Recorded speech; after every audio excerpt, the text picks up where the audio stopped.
রাত তখন ঠিক 12:05। হাওড়া স্টেশন ধীরে ধীরে নিস্তব্ধ হয়ে পড়েছে। দিনের কোলাহল মিলিয়ে গেছে অন্ধকারে। স্টেশনের শেষ প্ল্যাটফর্মে দাঁড়িয়েছিল একটিমাত্র লোকাল ট্রেন, বর্ধমান লোকাল। স্টাফরা জানত এটাই শেষ ট্রেন। ট্রেন ছাড়ার কয়েক মিনিট আগে সোমেন উঠে পড়ল। কলকাতার এক মধ্যবয়সী ফটোগ্রাফার সে। সারাদিন শুটিং করে ঘরে ফিরছিল।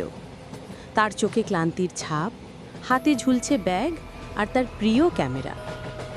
ট্রেনে যাত্রী বলতে হাতে গোনা ৬-৭ জন মানুষ। সবারই মুখে ক্লান্তি, নিঃশব্দে বসে আছেন যার যার জায়গায়। সোমেন বসেছিল ৭ নম্বর কামরার এক কোনায়, জানালার পাশে।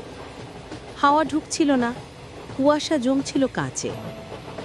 একটু পর তার চোখ আটকে গেল সামনের সিটে। জানালার ধারে বসে আছেন এক মহিলা, সাদা শাড়ি, ভেজা চুল, মাথা নিচু। অদ্ভুত কথা হচ্ছে, ট্রেন যখন ছাড়ল তখন তো সিটটা খালি ছিল। তিনি কখন এলেন? সোমেন হালকা কণ্ঠে বলল, দিদি, আপনি কি আগে থেকেই ছিলেন? কোনো উত্তর নেই। মহিলা নিশ্চুপ, যেন নিঃশ্বাসও নেই তার। সোমেন একটু তীক্ষ্ণভাবে তাকালো। হঠাৎ তার বুক কেঁপে উঠল। মহিলার পা দুটো মাটিতে নেই, উল্টো দিকে ছাদের দিকে উঠে আছে। অর্থাৎ তিনি মাথা নিচে পা উপরে বসে আছেন, তবু মুখটা দেখা যাচ্ছে না। গলা শুকিয়ে গেল সোমেনের। হাত কাঁপতে কাঁপতে ক্যামেরা তুলল, একটা ছবি তুলল, আর সঙ্গে সঙ্গে ক্যামেরা স্ক্রিনে ভেসে উঠল শুধু ফাঁকা সিট। মহিলা নেই, অথচ তার চোখের সামনে তিনি বসে আছেন। সেই মুহূর্তে ট্রেন প্রবেশ করল একটি নির্জন স্টেশনে, বেলানগর। স্টেশনটা অন্ধকার, কোনো আলো নেই। ট্রেন হঠাৎ জোরে ঝাঁকুনি দিয়ে দাঁড়িয়ে গেল। একটু অঘোষিত থামা। ট্রেনের আলো নিভে গেল। নিস্তব্ধতা যেন গলা টিপে ধরল সমস্ত কামরাকে। সোমেন মোবাইল বের করে টর্চ জ্বালাতে গেল। দেখে ফোনে কোনো সিগন্যাল নেই, চার্জও প্রায় শেষ। পেছন থেকে হঠাৎ এক বিকট চিৎকার ভেসে এলো, বাঁচাও, ও আবার এসেছে, ও ও আমায় ছেড়ে দে। সোমেন দৌড়ে গেল পিছনের কামরার দিকে। সেখানে এক বৃদ্ধ লোক কেঁপে কেঁপে পড়ে আছে, চোখে আতঙ্ক। সোমেন জিজ্ঞাসা করল, কি হয়েছে, কে এসেছে? লোকটা ফিসফিস করে বলল, ৩ বছর আগে এই ট্রেনেই এক মেয়ে আত্মহত্যা করেছিল। সে প্রতিদিন এই সময়েই ফিরে আসে।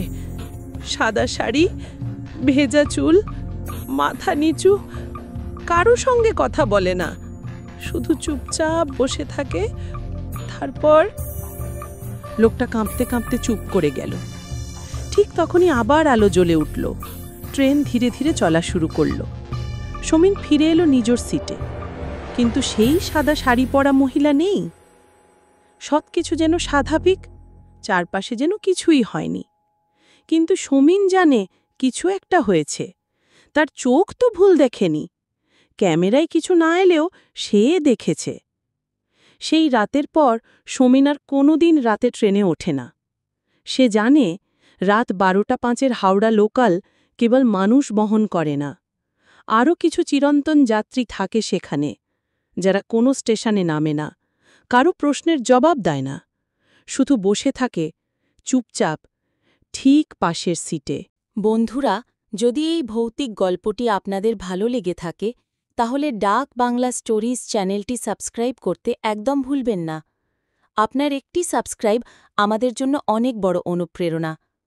তাহলে দেখা হবে পরের আরেকটি ভয়ানক রোমাঞ্চকর গল্পে। ততক্ষণ পর্যন্ত ভালো থাকুন, সাবধানে থাকুন।